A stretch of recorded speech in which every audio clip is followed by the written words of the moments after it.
Мандарин. Осы қызық тақырып деп шештім, мандарин. Мандарин ұнайды маған. Күшті мандарин. Сүйкімді. Оңай жей аласың да оны. Қиыншылық саған тудырмайды. Өте мейірімді болып. Қарап тұрады, сүйкімді. Қабығын ашуда оп-оңай. Просто домалағаны басында қаттын алып тастай саласың, болды. Ары қарай өз шешінеді. Кішкене шешіндірсең бүйтіп. Ары қарай өзім шешінеді. Өте жайлы жеміс. Достарымен бөліскен кезде де ыңғайлы. Өзі сызығы бар, содан бөлінеді сызығынан. Пық. Екеу жейсің ба? Пық-пық.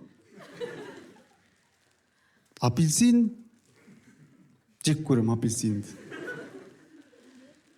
Қатты. Апельсин тас-тастай екен, қырсық. Мінезін бірден көрсетеді. Қолын тигізбей. Ұстап қалсаң. Уже ыңғайсыздық тудырады саған. Ашып. Қабығын ашып бастасаң, бүкіл денеңе сатылып, көзіңе шашырап, тырнағың үшін ашытып. Не істеп отырмын деп ойлайсың бір моментте. Мен жай ғана апельсин жегім келді ғой негізі. Қабығын ашсаң, екінші этабы шығады. Ақ. Перде. Ол пердесін аласың. Пердесі бүкіл мякиттарымен бірге алынып, берекесіз болып соңында. Достарыңмен бөлісе алмайсың анау. Ешқашан өзінің сызығынан бөлінбейді апельсин. Жаймен сызығынан алынып, қасындағы мен бірге жұлынып.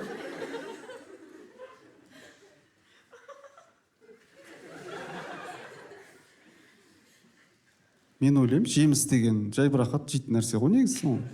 Қиналып, кокос деген жеміс вообще балта керек оған. Балта алып келіп, басқа комиктердің тақырыптарын айтып маған. Ауқымды тақырыптар айтады басқа комиктер. Өмір жайлы, болашақ, отбасы жайлы айтады. Сөйтіп, мен шеттен анализ жасап, қарап жүрем. Өзім тақырыма қарайын былай. Мандарин, дәретхана қағазы. Көшедегі анау жағдай бар ғой, алдыңнан адам шығып қалып. Осы жайлы әңгімелер болуы мүмкін. Мен интровертпін. 25 жыл болды. 25 жыл осы салада жүрмін. Мен қазір интроверт болып, кішкене ішім пысты. Экстрим жоқ өмірімде. Жай жүрмін.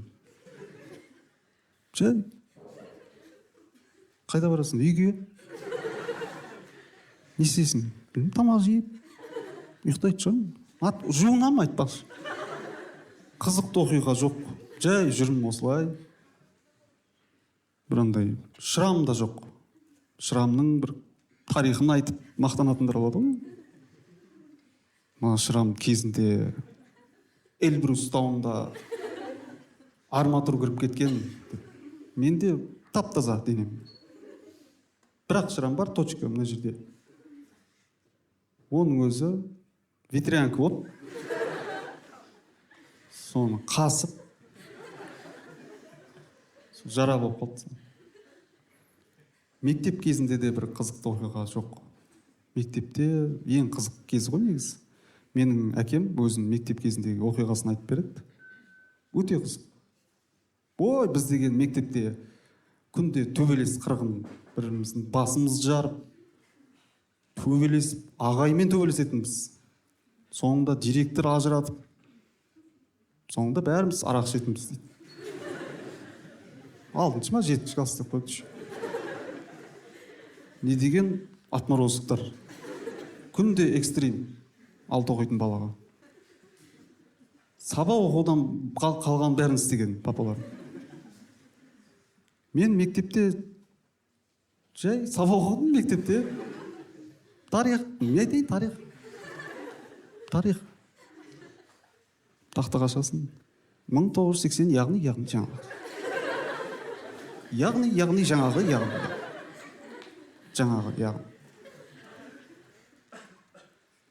Партада отырып аласың. Қашақта апа жоқ. Патриотсың өзің жоқ. Қашып жүрсеш. Мектеп кезден бір қызықты оқиға айтшы десе, бір тарих апай кешіп, соны 3 минут тарих апай кешіп келген, соны әлі айтып жүрмін мысалы. Любой класста андай бала болады. Кез келген барлық кітабын толық әкеліп, пеналы бар, циркуль бәрін тасып жүретін. Ауыр сумкасын дейді. Мен сондай болдым.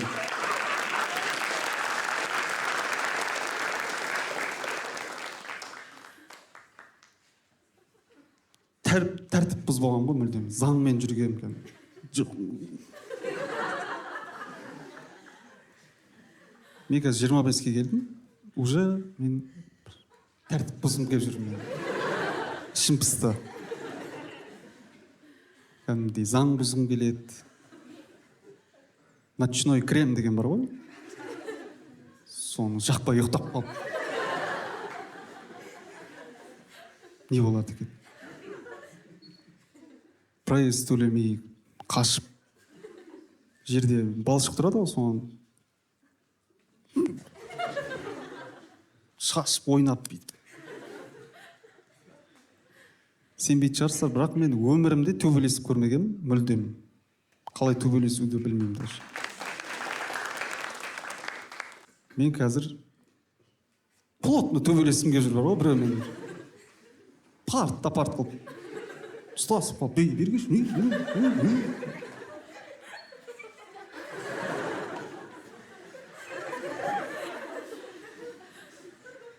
қалай төбелесу керектігін де білмейсің.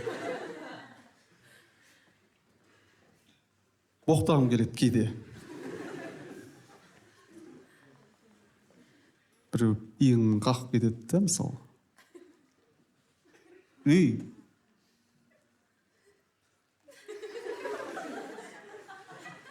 Сука?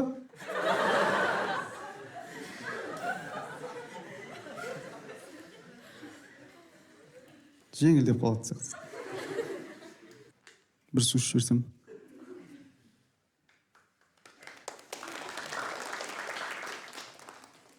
Менде су ішуге фобия бар. Сахнада. Басқа комиктер андай аңсаған дегендер күшті су ішеді да, бір әңгіме айтып тұрып су іше береді. Я. Мен олай істей алмаймын. Отдельно кәдімгідей уақыт арнап, су ішетін уақытым деп ішім керек. Бір рет сөйтіп су ішіп жіберейін деп бүйтіп ішіп жатқан кезде мына жаққа төгіліп өте нашар болып кетті. Интроверт болғасын, көп сөйлеспейсің, бірақ көп ойланасың. Ойлана бересің, и өз-өзіңе бір проблемалар тауып аласың. Мысалы, бір адаммен осылай жақында проблема тауып алдым. Адаммен осылай тұрып сөйлесіп тұрған кезде қолымды қайда ұстайтынын білмеймін. Осылай тұрасың ғой осылай. Ана адам әңгімесіне бәрібір екен маған. Бар ойым қолымды қайда қойсам болады екен, қолымды қажет, қолымды. Бүйтіп тұрайын ба? Бүйтіп тұрасың ба, талбансың ба сен? Яғни болып кетеді. Алдыма бүйтіп тұрасың ба, сүбірейіп тұрасың ба? Артқа қойсаң, шалсың ба артқа қойып? Бүйтіп қойсаң, закрытый поза. Уже болмайды. Сөйтіп жақында бір танысым айтты. Талғат, сен адаммен әңгімелескен кезде әңгімеңді қолыңмен көрсету керексің. жест дейді ғой, жестикулировать ету керексің дейді. Оны түсінттім ғой мен. Бірақ оны сөйлеген кезде істейді ғой ол. Мен тыңдаймын ғой жай ана жерде. Біртүрлі ана адам сөйлеп тұр, мен үндемеймін.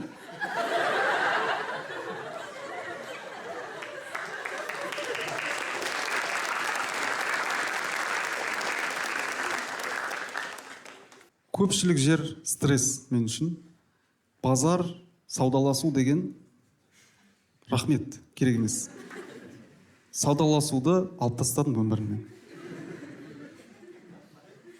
300 теңге үшін керек емес деп ойлаймын. 500 теңге берейін, саудаласып қояйықшы. Ұнаған затымды алып кетейінші, өтініш. Что желаете? Ничего, қойшы. Алайшы мен. Соңғы рет базарға барған кезде мынандай жағдай болды. Бір аяқ киім ұнады. Мына аяқ киім күшті екен. Алам ау деймін деп бүйтіп қарап тұрған кезде сатушы келді жүгіріп. Бауырым, аяқ киім ұнатты ма саған, бауырым? Мына мықты аяқ киім қарашы, міне деп. Мыждап тастады ананы бүйтіп. Подошвасы мықты, мына қарашы мен. Тарс етіп ұрып өртеді бір кезде ананы. Өртеді, не істеп жатсың деп айттым. Сен не істеп жатсың дедім. Маған мына аяқ киім ұнап тұр еді жаңа. Жаңа новый сияқты еді мынау. 2 жыл киген сияқты қылып тастадың ғой сен. Неге өртедің? Пожарникпін ба мен саған? Алмаймын мынаны дедім. Мына футболка қанша? Мына футболка, бауырым, мықты футболка қарасай. Міне қарашы, материал. Өзім киіп жүрмін. Өзің киген не істеймін мен вообще? Не істеймін өзің киген? Өзің кимейтінді берші маған. Неге бауырым? ХБ ғой.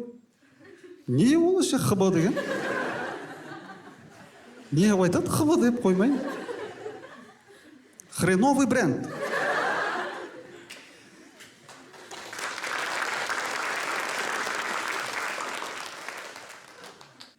Менің үйде әке шешем де өте спокойный адамдар. Андай емес, мен спокойный, мамам спокойный, папам уа. Бәріміз спокойнымыз. Мен қатты қорқатын нәрсем болған. Менің әйелім болашақ өте гиперактивный бола ма деп. Бірақ шүкір, әйелім де қазір өте спокойный. Бәріміз төртеуміз де үйде.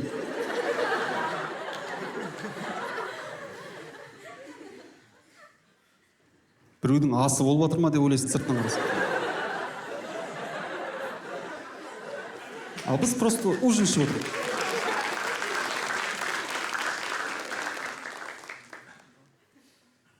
Жақында үйлендім, айтпақшы. Рахмет. Мен өте қызық болып жүрген жағдай, мен қандай әке болам деген. Маған не істеймін мен? Баланың көзіне қарасам, қобалжып кетемін мен. Бала еркелете алмаймын, мүлдем. Менің еркелететін бірақ түрі бар менде. Атын білсем, мысалы Жансаяның қызы бар, Дара деген. Ой, Дара. Болды, осы. Атын білмесең болды, қалдың мына жерде. Андай өте күшті қылып еркелететін адамдар қатты ұнайды маған. Неше түрлі майя тайпасының тілдерімен. Ошконтай, пошконтай, ошкон, типа, типон, тиконкай. Пари покиын то деп. Күшті рахаттану. Мен сөйтіп еркелетсем, ана бала қарап. Құсайын деп жатсың ба, сен не істейін деп жатсың? Андай, мен еркелетсем, мен жылатып қоямын баланы. Жылатқаннан кейін жұбату өте қиын. Біртүрлі жұбататын адамдар болады. Ей, қой, жеп қоям. Одан сайын жылайды анау. Андай, нелогично жұбататын адамдар болады. Баланы көтереді, жылама, ай. мына қара. Стена дейді. Стена. Не деген логика?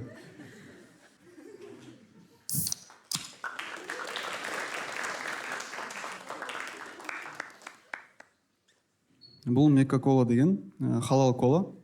50%-ға қанты аз, зиянды заттарсыз. Айтпақшы, жақында ораза келе жатыр, ауызашарға Мекка кола алсаңыздар болады.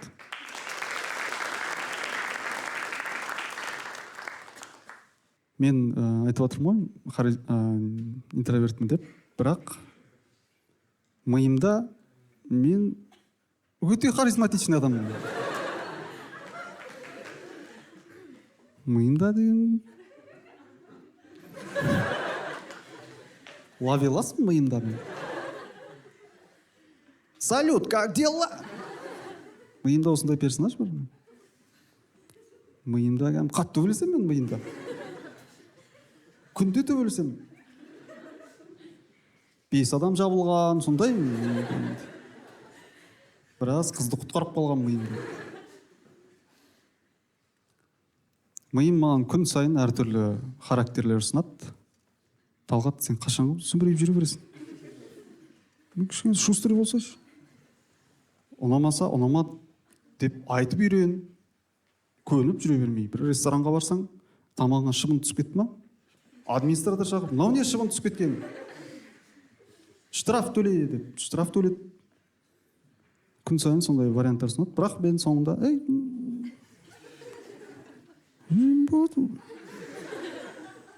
шыбын, нормально шыбын. Как раз лағманмен әдем. Кеше ғана миым маған өте жақсы ұсыныс тастады. Осындай ғимаратқа кіріп бара жатырмын.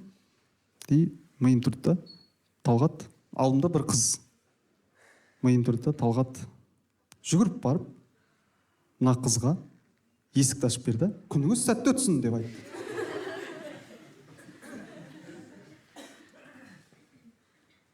Ұнап қалды маған миымның айтқаны. Күшті бейнелеп берді.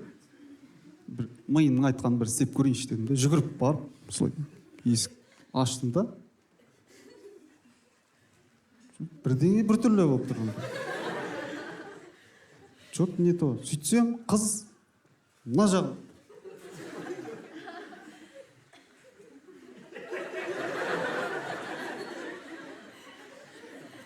Енді мына жерде бүйтіп, кешірім сұраймын деп өткізіп жіберсем болады ғой негізі. Бірақ істемеймін олай мен. Қиындатамын жағдайды.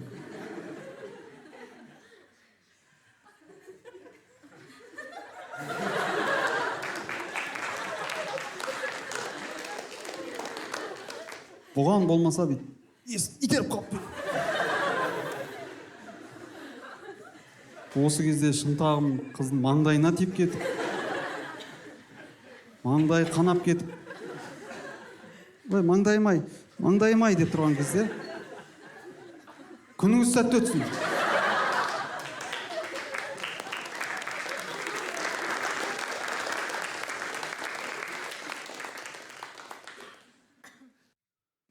Мен бір нәрсені байқаймын.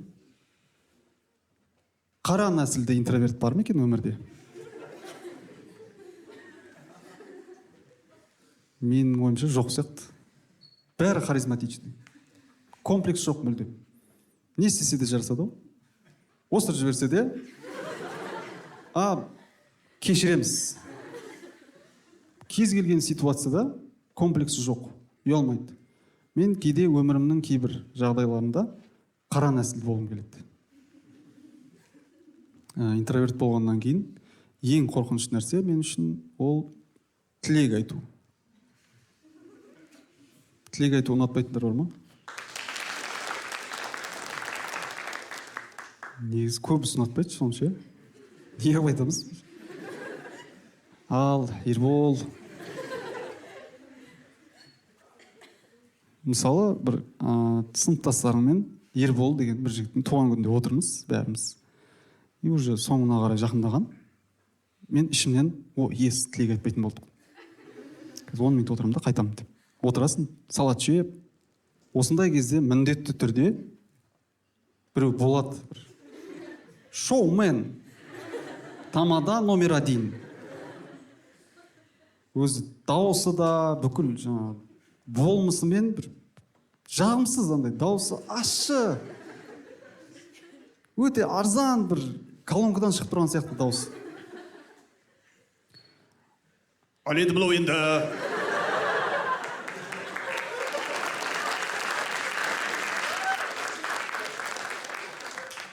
Ерболдың қасында тұрады өзі. Ал енді мынау енді Ерболдың туған күніне келгеннен кейін бір-екі ыстық лебізімізден неге айтпасқа? Кәне, Талғат, өзің бір бастап жіберсе айтам. Стендапта жүрген жігіт емессің ба? Салат жеп отқан жерден қақалып сөйтіп тілеп бүйтіп біртіндеп келеді. Жер түсіп келе жатқандай қорқынышты. Осы кезде ми саған креативный деген тілектер дайындап отырады. Так, бақытты бол дегендерді айтпай-ақ қой, не істейсің? Сен мынандайды айт. 25 жаста 25 түрлі бақыт тілеймін деген. Өзіме не тілеймін? Саған соны тілеймін. Бастысы денсаулық, қалған сатып аласың деген. Осындай 3-4 тілекті дайындап, осыған дайындалып отырып, миыңмен дайындалып отырасың.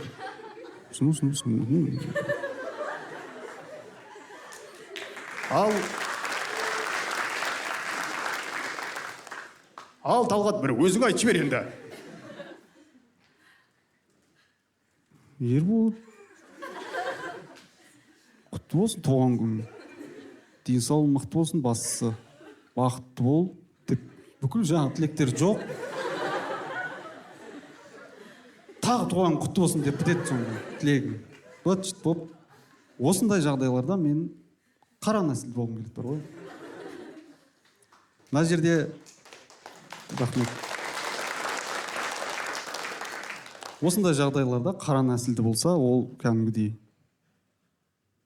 Мысалы. Ал Майкл, өзің бір айтып жібер. Oh yes, oh my god. Oh my god, Ербол, oh my god. Oh.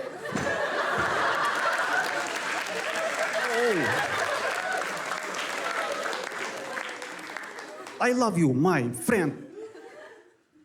Oh, world my phone. Күшті тілектер айтады да, и соңында мен саған бір өлең айтқым келіп кетті дейді. Сол жерде бір есіне өлең айт, миына өлең айт деген сигнал келді ма, ол істейді соны. Өлең айтқым келіп кетті. Сол жерде біреу гитара тауып беріп, гитара табыла салады. Аяқ астынан. Гитараның өмірінде тартып көрмесе де, деп бірден тартып кетіп. Oh my god, happy birthday.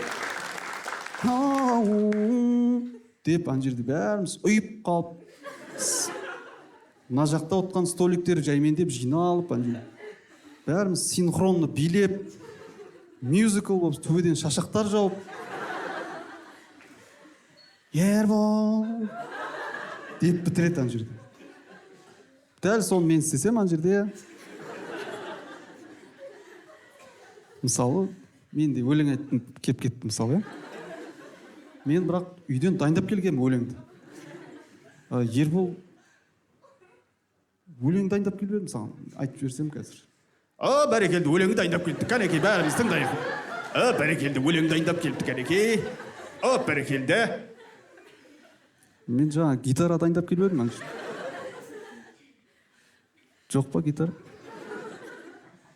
Дайындап келген гитараң сол жерде.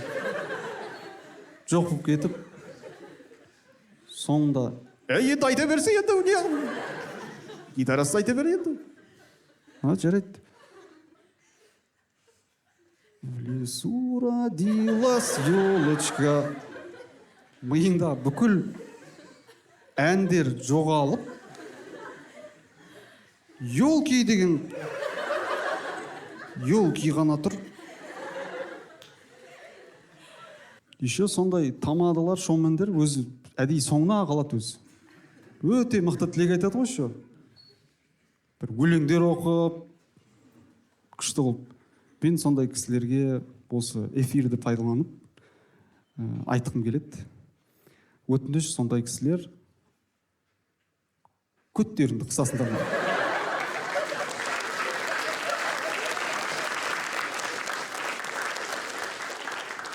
Көтендеріңді қысып, өздерің айтқыларың келсе айта берсейші, тұрып өзің айт та, Ербол, мен тілек айтқым келіп тұрады.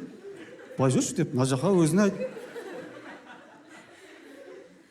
Бәрінің ана жерде, кәне бәріміз айтамыз. Сен бірінші айтасың. Бүкілінің комфортына кіріп, ана жерде. Күшті отырып, 10 минуттан кейін қайтатын болдым, рахат қазір. Ана жерде, о деп отқан кезде, надо будет біз WhatsApp-тан тілегімізді айтып, ақшамызды беріп қойғанбыз. Сука деп көп рахмет сіздерге уақыт бөліп келгендеріңізге.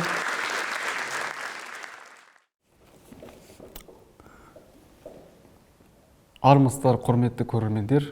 Менің есімім Тынбай Талғат. Бұл Талғатпен сұхбат бағдарламасы.